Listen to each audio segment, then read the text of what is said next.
Hi hello guys welcome back to my channel. நம்ம சேனலில் என்ன பார்க்க போகிறோம் அப்படின்னு பார்த்தீங்கன்னா, அதாவது ஹேர் கேரை பற்றி நம்ம பார்க்க போகிறோம்.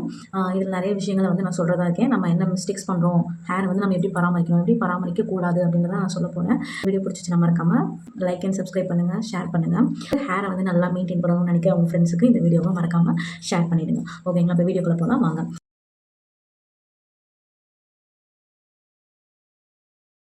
இன்னொரு விஷயம் சொல்லணும்னு பார்க்குறேன். அது என்னன்னா, நீங்கள் கேட்கலாம், அவ்வளோ லாங் ஹேராக வச்சுருக்கீங்க, நீங்கள் வந்து ஹேர் க்ரோத் பற்றி பேசுகிறீங்க, ஹேர் ஃபாலை பற்றி பேசுகிறீங்க, நீங்கள் கேட்கலாம். நான் லாங் ஹேர் இருக்கவங்க தான் வந்து ஹேர் க்ரோத் டிப்ஸ்லாம் கொடுக்கணும் அப்படின்லாம் கிடையாது. எனக்கு தெரிஞ்சதை நான் சொல்கிறேன், அவ்வளோதான். அது எடுத்துக்காதது உங்களோட விருப்பம். ஓகேங்களா? அதே மாதிரி எனக்கு ஹேர் வந்து சின்ன வயசில் நல்லா நீட்டாக தான் இருந்துச்சு. நான் ஏஜ் அட்டன் பண்ணதுக்கப்புறம் தான் எனக்கு வந்து ரொம்ப ஹேர் ஃபால் ஆச்சு. ஸோ வந்து எனக்கு அயர்ன் டெஃபிஷியன்சி எல்லாமே இருந்ததுனால ஸோ எனக்கு ஹேர் ஃபால் வந்து அப்போ ஸ்டார்ட் ஆனது தான். அதுக்கப்புறம் மேரேஜ் ஆனதுக்கப்புறம் சுத்தமாக என்னுடைய முடி எல்லாமே போயிடுச்சு. டிப்ரெஷன்ஸ் எல்லாமே இருந்ததுனால எனக்கு வந்து ஹேர் ஃபால் வந்து நிறையா ஆயிடுச்சு. 2 குழந்தை பிறந்ததுக்கப்புறமும் சுத்தமாக எனக்கு வந்து ஹேரே போயிடுச்சு. ஹேரோட ஆசையுமே எனக்கு சுத்தமாக போயிடுச்சு. அதுக்கப்புறம் வந்து டென்ஷன்லாம் இருக்கும், அப்புறம் டிப்ரெஷனில் இருப்பேன். தூக்கம் இல்லாமல் இருக்கிறது, கரெக்டான அயன் கண்டென்ட் இருக்க சாப்பாடு எடுக்காமல் இருக்கிறது, இந்த மாதிரி இருக்கிறதுலாம் எனக்கு தெரிஞ்சிச்சு. அந்த மாதிரி இருக்கிறதுனாலவே எனக்கு வந்து சுத்தமாகவே ஹேர் ஃபால் வந்து ஆயிடுச்சு. ஸோ இப்போ தான் நான் அதுலேருந்து வெளியே வந்து கொஞ்சம் கொஞ்சம் என்னை நானே வந்து சரி பண்ணிகிட்ருக்கேன். இது மூலிமா தான் இப்போ எனக்கு கொஞ்சம் கொஞ்சம் ஹேர் வந்து இவ்வளோ ஹேர் வந்து இப்போ எனக்கு கொஞ்சம் வளர்ந்துருக்கு. அதுலேருந்து நான் என்னை மீட் கொண்டு வந்ததுனால இவ்வளோ ஹேர் இப்போ எனக்கு வளர்ந்துருக்கு. சுத்தமாகவே எனக்கு சொல்லப்போனால் நீங்கள் நம்ப மாட்டீங்க, ஹேர் க்ரோத்தே நின்றுடுச்சு. எனக்கு ஹேரே எனக்கு வளரல. அந்தளவுக்கு எனக்கு டென்ஷன், டிப்ரெஷன் அந்த மாதிரிலாம் இருந்துச்சு. டிப்ரெஷன்றதை விட டென்ஷன் ரொம்ப அதிகமாக இருக்கும். எனக்கு வந்து ஹீட் பாடி, அதே மாதிரி என்னோடய ஹெட் வந்து ரொம்ப ஹீட்டாக இருக்கும். அந்த மாதிரி இருக்கனால எனக்கு நிறையா சத்து குறைபாடு இருந்தனால நிறையா எனக்கு ஹேர் ஃபால்லாம் ஆச்சு. ஆக்சுவலாகவே அந்த மாதிரி இருந்ததுலாம் ஆச்சு. அதெல்லாம் வந்து நம்ம சமநிலைப்படுத்தும்போது நம்மளுக்கு வந்து உடம்பு வந்து சீராக்கி நம்மளோட ஹேர்லாம் வந்து நல்லா க்ரோத் ஆகும். அதுதான் விஷயம். ஹேர் க்ரோத் வந்து ஸ்டாப் ஆகி போனதே இப்போ கொஞ்சம் கொஞ்சம் நான் இப்போ தான் சரி பண்ணிகிட்ருக்கேன். உணவு மூலியமாகவும் ப்ளஸ் வந்து நம்ம ஹேர் வந்து பராமரிக்கிறது மூலியமாகவும் இப்போ தான் கொஞ்சம் நல்ல ஹேர் க்ரோத் என் கண்ணால் பார்க்குறேன். ஏன்னா எனக்கு கடந்த என் பொண்ணு பிறந்ததுக்கப்புறம் எனக்கு சுத்தமாகவே ஹேரே வளரல. ஹேர் க்ரோத்துன்ற ஒரு விஷயமே எனக்கு இல்லை. இருந்த ஹேருமே சுத்தமாகவே போயிடுச்சு. இப்போ தான் கொஞ்சம் கொஞ்சம் வந்து ஹேர் வந்து க்ரோத் ஆக ஸ்டார்ட் ஆகிருக்கு. ஹேர் வளராமல் இருந்ததுனால தான் நான் வந்து ஃபுல்லாகவே கட் பண்ணிட்டேன். இவ்வளோ நீட்டு கரெக்டாக எனக்கு இடுப்பு கீழே இருக்கும். அது வந்து ஃபுல்லாக ஹேர் க்ரோத்தே இல்லை, சும்மாவே முடி வந்து நிறைய கொட்டுது, இழுக்கும் போதே நிறைய முடி வரும். அந்த மாதிரி இருந்ததுனால நான் என்ன பண்ணிட்டேன், எனக்கு மனசு ரொம்ப வெறுத்துருச்சு முடி மேலே. அதனால் நான் வந்து கட் பண்ணிட்டேன். ஸோ இது இங்கே தான் இருந்துச்சு முடி. இப்போ இவ்வளோ தூரம் எனக்கு வளர்ந்துருக்கு. ஸோ இப்போ தான் கொஞ்சம் கொஞ்சமாக சரி பண்ணிட்டு வரேன். எல்லாருக்கும் வளருது, எனக்கே வளர மாட்டுது. அவங்க தேய்க்கிற என்ன தான் நானும் தேய்க்கிறேன், வளர மாட்டுது. அப்படி நம்ம நினைக்கக்கூடாது. அவங்களோட பாடி டைப் வந்து வேறு மாதிரி இருக்கும், நம்மளோட பாடி டைப் வந்து வேறு மாதிரி இருக்கும். எல்லாமே ஒரே மாதிரி வந்து இருக்காது. ஸோ வந்து நம்மளுக்கு என்ன தேவையோ நம்ம அதை தான் வந்து பூர்த்தி பண்ணணும். அப்படி பூர்த்தி பண்ணால் மட்டும்தான் நம்மளுக்கு தேவையானது நம்மளுக்கு கிடைக்கும். அதுதான் முக்கியமான விஷயம். கரெக்டான சாப்பாடு எடுத்துக்கணும், கரெக்டான ஸ்லீப்பிங் டைம் இருக்கணும், கரெக்டான வந்து டென்ஷன் இல்லாமல் ப்ரெஷர் இல்லாமல் இருந்தோம் அப்படின்னா நல்ல ஹேர் க்ரோத் இருக்கும். இதெல்லாம் கூட இருக்குது தான், இந்த விஷயம்லாம் கூட இருக்குது.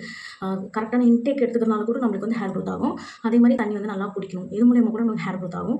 ஸோ உங்களோட விஷயத்த உங்களுக்கானது நீங்கள் கரெக்டாக தேர்ந்தெடுத்தால் மட்டும்தான் உங்களோட விஷயம் கரெக்டாக இருக்கும். சரி வாங்க இப்போது நம்ம வீடியோக்குள்ளே போகலாம்.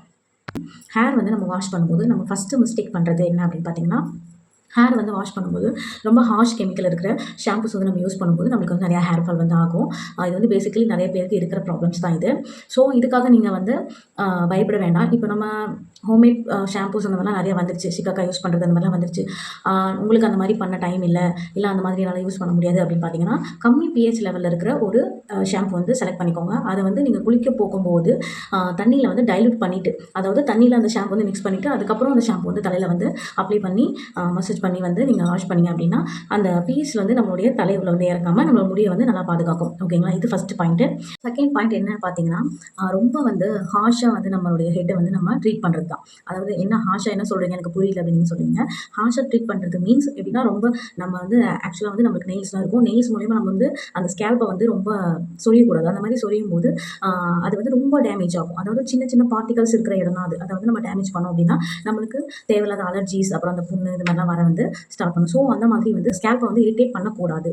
இது வந்து நம்ம பண்ணுற 2வது தவறு. ஓகேங்களா? நம்ம பண்ணுற தேர்ட் மிஸ்டேக் என்ன அப்படின்னு பார்த்தீங்கன்னா, ஹேர் வந்து நல்லா டைட்டாக வந்து ஹோல்ட் பண்ணுறது. அந்த மாதிரி வந்து பண்ணக்கூடாது. ஓகேங்களா? டைட்டாக வந்து தலை பிடிச்சிட்டு நல்லா போட்டு டவலால் போட்டு ரஃப் பண்ணி நல்லா இது பண்ணி தேய்க்கிறது அதெல்லாம் பண்ணக்கூடாது. அது வந்து முடி வந்து ஒரு லேயர் முடி இருக்கும் பார்த்தீங்களா, அது வந்து டேமேஜ் ஆகிறதுக்கான ஒரு இதுதான். அதனால் தயவு செஞ்சு அந்த மாதிரி பண்ணுறதை வந்து நிறுத்திடுங்க. அதே மாதிரி அடிக்கடிக்கு எண்ணெய் வச்சு குளிக்காமலும் இருப்போம். அந்த மாதிரி விஷயங்களாலும் நம்மளுக்கு வந்து ஹேர் ஃபால் வந்து ஆகும். ஸோ வந்து கண்டிப்பாக 2 டேஸ்க்கு ஒன்ஸ் நம்ம வந்து ஹேர் வாஷ் பண்ணணும். அதாவது ஆயில் 2 நாளைக்கு நம்ம அப்ளை பண்ணியிருக்கணும். 3வது நாள் நாள் வந்து நம்ம வாஷ் பண்ணுவோம். ஆக்சுவலாக நான் வந்து எப்பயுமே அப்படி தான் 2 நாள் நான் எண்ணெய் வச்சிருப்பேன் தலையில். 3வது நாள் வந்து நான் என்ன பண்ணிடுவேன், கம்பல்சரி வாஷ் பண்ணிடுவேன் நான். கம்பல்சரி வாஷ் பண்ணிடுவேன். அப்படி வாஷ் பண்ணும்போது உங்களுக்கு வந்து ஹேர் க்ரோத் வந்து நல்லாயிருக்கும். உங்கள் ஸ்கேல்ப்லேயும் எந்த ப்ராப்ளம்ஸும் வராமல் நம்ம வந்து தவிர்க்கலாம். சில பேருக்கு வந்து ரொம்ப ட்ரை ஸ்கேல்பாக இருக்கும், இல்லைன்னா ரொம்ப ஆயிலி ஸ்கேல்பாக இருக்கும். முடிஞ்ச வரைக்கும் உங்கள் ஸ்கேல்ப் வந்து நீங்கள் ரொம்ப பத்திரமா பார்த்துக்கணும். ஹேர் க்ரோத்துக்கு ஒரு முக்கியமான பார்ட் அப்படின்னா ஸ்கேல்ப் மட்டும்தான். ஸோ வந்து ஸ்கேல்ப் வந்து உங்களுக்கு என்ன டைப்ன்றது முதல்ல தெரிஞ்சுக்கோங்க. ட்ரை அப்படின்னா நீங்கள் வந்து கோகோனட் ஆயில் வந்து நல்லா வச்சு நல்லா வந்து 1 or 2 hour மேலே நீங்கள் வந்து ஊற வச்சுருங்க. ஊற வச்சுட்டு அதுக்கப்புறம் ஹேர் வாஷ் பண்ணிங்க அப்படின்னா ரொம்ப நல்லாயிருக்கும். முக்கியமாக என்ன பண்ணணும் அப்படின்னா ஷாம்பு வந்து டைரெக்டாக ஸ்கேல்ப்புக்கு வந்து போடக்கூடாது. இதில் இன்னொரு விஷயம் அப்படின்னு பார்த்தீங்கன்னா, நம்ம வந்து கரெக்டாக வந்து ஹேர் வாஷ் பண்ணாதது. கரெக்டாக ஹேர் வாஷ் பண்ணாதது மீன்ஸ் நான் எதை சொல்ல வரேன்னா, அந்த ஆயில் வந்து சரியாக வந்து நம்ம முடியிலேருந்து போயே இருக்காது. அதாவது நம்ம ஸ்கேல்ப்ல இருந்தும் நம்மளுடைய ஹேர்ல இருந்தும் ஆயில் வந்து கரெக்டாக நம்ம வச்சிருக்க ஆயில் வந்து கரெக்டாக ரிமூவ் ஆகிருக்காது. நம்ம வந்து அது கவனிக்காமலே அப்படியே ஒரு ஒன் டைமில் நம்ம வாஷ் பண்ணிட்டோம் அப்படின்னா நம்ம விட்டுருவோம். அதாவது அந்த மாதிரி போகாமல் இருக்கும்போது திருப்பியும் மறுநாள் வந்து ஹேர் வாஷ் வந்து பண்ணுங்க. அப்படி பண்ணால் தான் தேவையில்லாத அழுக்கு வந்து திருப்பி நம்ம தலையில் சேராமல் திருப்பி அது வந்து ஃப்ரெஷ்ஷாகி கீழே வெளியே வந்துடும். வெளியே வரும்போது நம்மளுக்கு திருப்பி ஹேர் க்ரோத் இருக்கணும், ஒரு ஃப்ரெஷ் ஹேர் க்ரோத் இருக்கணும் அப்படின்னா நம்மளுக்கு வந்து ஒரு நல்ல ஹெல்ப் பண்ணும். ஸோ அதை வந்து அந்த மாதிரி மிஸ்டேக்ஸ் பண்ணுறதும் வந்து நிறுத்திடுங்க. நான் ஒரு 5 ஸ்டெப் சொல்லியிருக்கேன். ஸோ இது வந்து நல்லா வந்து நீங்கள் இது பண்ணிட்டீங்க அப்படின்னா உங்களுக்கு வந்து ஹேர் க்ரோத் வந்து சூப்பராக இருக்கும். நல்ல ஒரு முயற்சியும் நம்மள எடுக்கும்போது மட்டும்தான் பெஸ்ட் ரிசல்ட் நம்மளுக்கு கிடைக்கும். ஸோ வந்து இந்த மாதிரி மிஸ்டேக்ஸ், அதாவது நான் சொன்ன இந்த 5 மிஸ்டேக்ஸ் வந்து கண்டிப்பாக தவிர்த்துடுங்க. இது மூலியமாக கூட உங்களுக்கு வந்து ஹேர் ஃபால் ஆகலாம். நம்மளுக்கான தெரியாமலே இருக்கும். நம்மளுக்கு ஏன் ஹேர் ஃபால் ஆகுது, நம்மளுக்கு ஏன் ஹேர் ஃபால் ஆகிட்டுருக்கு, ஏன் நம்மளுக்கு முடி வளர மாட்டேது, நம்மளுக்கு எல்லாருமே ஆக்சுவலாக எனக்கு அந்த ஃபீலிங்ஸ் எனக்குமே இருந்திருக்கு. நான் அதுக்கப்புறம் தெரிஞ்சுக்கிட்டு என்னுடைய ஹேரை நான் எப்படி மெயின்டைன் பண்ணணும் அப்படின்றத வந்து ஃபஸ்ட்டு நான் ஃபிக்ஸ் பண்ணிவிட்டு அதுக்கப்புறம் நான் மெயின்டைன் பண்ணும்போது தான் எனக்கு இப்போ ஹேர் க்ரோத் இருக்குது. ஸோ இதில் இன்னொரு விஷயமும் இருக்குது. என்னென்னு பார்த்தீங்கன்னா, ரொம்ப ஸ்ட்ரெஸ்ஸாக இருக்காதீங்க. ரொம்ப தலை வந்து ஹீட் ஆகக்கூடாது. ஹீட்னாலையும் கூட நிறைய பேருக்கு வந்து ஹேர் ஃபால் வந்து ஆகும். அதனால் வந்து ரொம்ப ஸ்ட்ரெஸ்ஸாக ஃபீல் பண்ணாதீங்க. ரொம்ப ஃப்ரீயாக இருங்க. ஹேர் வாஷ் பண்ணும்போது நல்லா வந்து ஸ்கேல்ப் வந்து நல்லா சூப்பராக வந்து இப்படி மசாஜ் பண்ணுங்கள். போட்டு ரொப் பண்ணாதீங்க. ஓகேங்களா? ரொம்ப அழுத்தம் கொடுக்கக்கூடாது. அப்படியே லைட்டாக ஒரு மசாஜ், ஸ்மூத் மசாஜ் கொடுத்தீங்க அப்படின்னா உங்களுக்கு வந்து நல்ல ஒரு ஹேர் க்ரோத் இருக்கும்.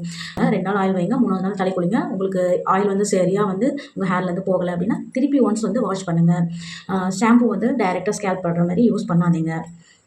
ஸோ அவ்வளோதான். இதெல்லாம் பண்ணிங்கனாவே உங்களுக்கு வந்து நல்லா வந்து முடி வளரும். அதே மாதிரி சில பேருக்கு வந்து நான் இந்த எண்ணெய் தேய்ச்சா தான் எனக்கு முடி வளரும், அந்த எண்ணெய் தேய்ச்சா தான் முடி வளரும் அப்படின்னு சொல்லிட்டு நம்ம சொல்லிட்டு இருக்கோம். ஸோ அதெல்லாம் தூக்கி இறக்கட்டுங்க. உங்களுக்கு எந்த எண்ணெய் கரெக்டாக இருக்கும் அப்படின்றது உங்களுக்கு தெரியும். ஸோ இது வச்சா தான் எனக்கு நல்லா முடி வளரும், இது எனக்கு கரெக்டாக இருக்கும்னு நம்மளுக்கு தெரியும்ல. நம்ம செய்கிற எண்ணெயாக கூட இருக்கலாம், இல்லை நம்ம யாருன்னா வாங்கி யூஸ் பண்ணுற எண்ணெயாக கூட இருக்கலாம். No problem. ஆனால் அதை நம்ம கரெக்டான முறையில் நம்ம செய்கிறோமா, கரெக்டான முறையில் வந்து அந்த ஹேரை வந்து மெயின்டைன் பண்ணுறோமா அப்படின்றது தான் விஷயம். ஸோ ஓகேவா? அவங்களுக்கு தேய்ச்சிருக்காங்க, அவங்களுக்கு முடி வளர்ந்துருக்கு, அப்போ எனக்கு ஏன் முடி வளரல அப்படின்னு நினைக்கக்கூடாது. நம்மளுக்கு பாடி டைப் வந்து வேறு மாதிரி இருக்கும், இன்னொருத்தவங்களுக்கு பாடி டைப் வந்து வேறு மாதிரி இருக்கும். அது வந்து நம்ம எப்படி இருக்கும் அப்படின்னு தெரிஞ்சுக்கிட்டு நம்ம அதுக்கேற்ற மாதிரி நம்ம மெயின்டைன் பண்ணிட்டோம் அப்படின்னா நம்மளுக்கு ஹேர் க்ரோத் வந்து நல்லாயிருக்கும். ஸோ அவ்வளோதான் ஃப்ரெண்ட்ஸ். இந்த மாதிரி நிறையா ஹெல்த் அண்ட் பியூட்டி டிப்ஸ் பார்க்கணும் அப்படின்னா மறக்காமல் நம்மளுடைய லியாஸ் லைஃப் ஸ்டைல் யூடியூப் சேனலை வந்து சப்ஸ்கிரைப் பண்ணிக்கோங்க.